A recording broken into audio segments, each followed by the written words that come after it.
Bonjour à toutes et à tous, j'espère que tout le monde va bien. Bienvenue chez Cryptologique, nous sommes aujourd'hui le 21 avril 2021 et nous allons faire une analyse fondamentale sur le Chainlink.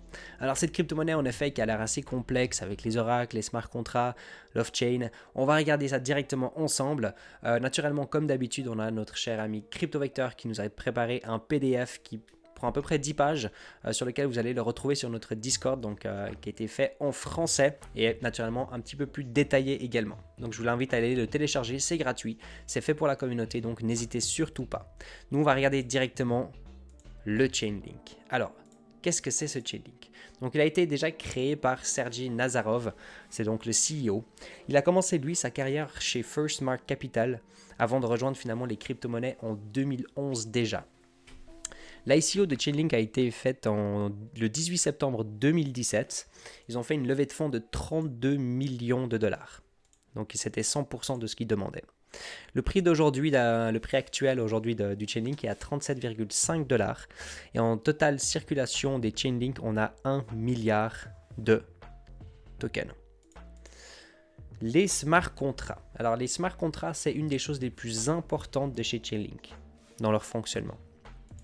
Donc déjà, en gros, les smart contracts, c'est des applications décentralisées autonomes. Ils ont été créés par notre cher ami Vitalik Buterin, cette personne naturellement qui a créé les tout premiers smart contracts grâce à Ethereum, mais les contrats intelligents de base ont été proposés pour la toute première fois en 1994 déjà par Nick Szabo, un informaticien américain qui a inventé une monnaie virtuelle appelée BitGold en 1998. Soit à peu près 10 ans avant l'invention du Bitcoin. Alors, les oracles. Déjà, pour mieux comprendre un Chainlink, naturellement, il faut déjà savoir ce que c'est les oracles. Les oracles, c'est quoi? C'est finalement, donc l'idée derrière, c'est vraiment de pouvoir apporter du data dans la blockchain directement. Vu qu'on peut faire confiance à cette data qui est à l'intérieur de la blockchain et que la blockchain, elle ne peut pas recevoir les informations et le data de l'extérieur, c'est là où finalement les oracles vont venir dans le jeu. Le but finalement, c'est donc de pouvoir trouver et vérifier naturellement les données extérieures et via un smart contract, de les envoyer directement donc à la blockchain. C'est donc de créer finalement un réseau Oracle décentralisé pour fournir des données et de connecter finalement des clés API directement au smart contract en échangeant des jetons Chainlink.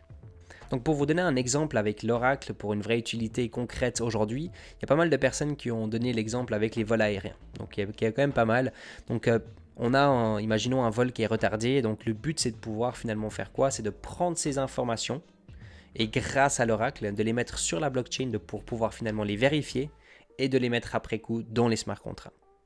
Donc on peut aussi prendre naturellement l'exemple pour un match de foot ou un match de tennis sur lequel les informations sur le moment même, c'est qui les a? C'est l'arbitre. On peut regarder naturellement la météo et se baser là-dessus en se disant il va sûrement pleuvoir donc du coup il faut annuler le match.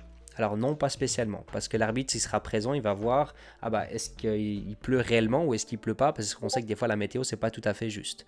Alors à ce moment-là, naturellement, le but, c'est donc de pouvoir prendre les informations de nouveau de l'arbitre, qui a son petit iPad, et de pouvoir les passer via l'oracle, pour ensuite être vérifié de nouveau par la blockchain et via les smart contracts, pour que finalement des gens puissent, par exemple, faire des paris directement sur le match de foot ou de tennis, par exemple.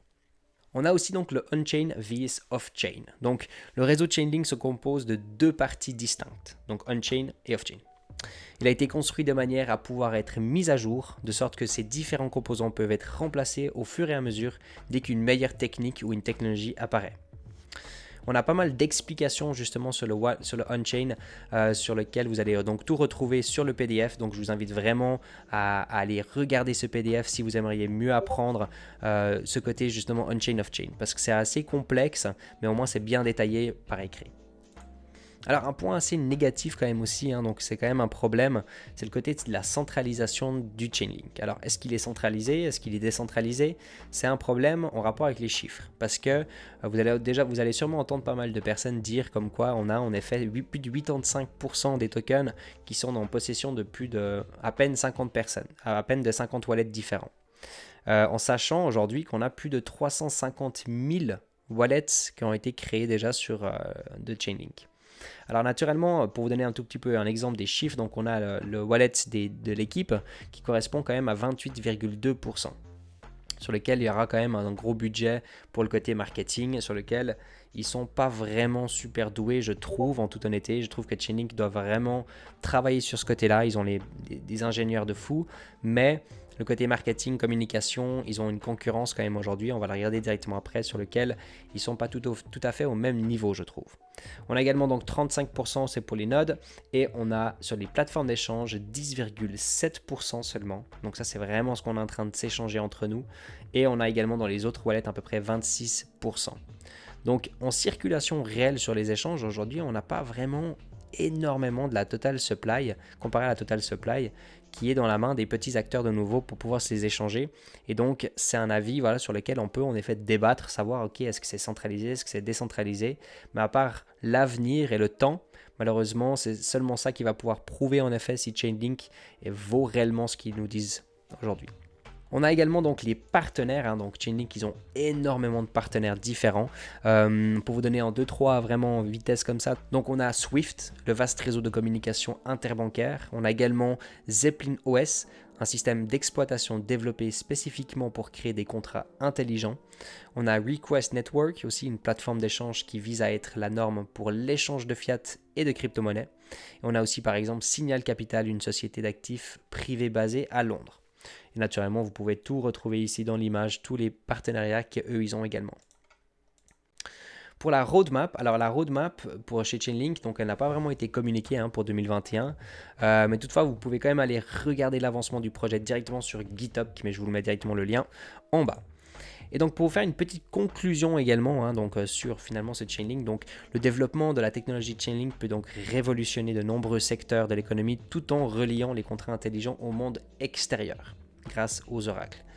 Naturellement, il ne faut pas oublier les projets similaires et les concurrents qui sont en train d'arriver sur le marché. Donc parmi eux, on peut en retrouver déjà plusieurs. Donc on a typiquement le BAN Protocol, on a le NES Protocol, on a le UMA, le DIA, on a le DOS Network, on a le ZAP, Telor, Justlink et encore d'autres. Désolé si j'en ai oublié.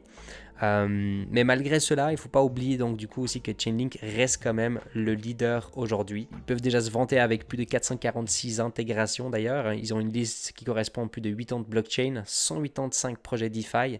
Ils ont 59 nœuds et 33 fournisseurs de données utilisant les oracles de Chainlink. Naturellement, ces chiffres-là sont celles d'aujourd'hui. Elles peuvent changer dans les semaines et les mois et les années à suivre. Donc voilà pour l'analyse fondamentale de Chainlink. Naturellement les amis, comme d'habitude, si vous avez aimé cette vidéo, n'hésitez pas à mettre un petit pouce bleu et de vous abonner à la chaîne si ce n'est pas déjà le cas. Et comme d'habitude les amis, moi je vous dis à demain. À très bientôt tout le monde. Ciao ciao.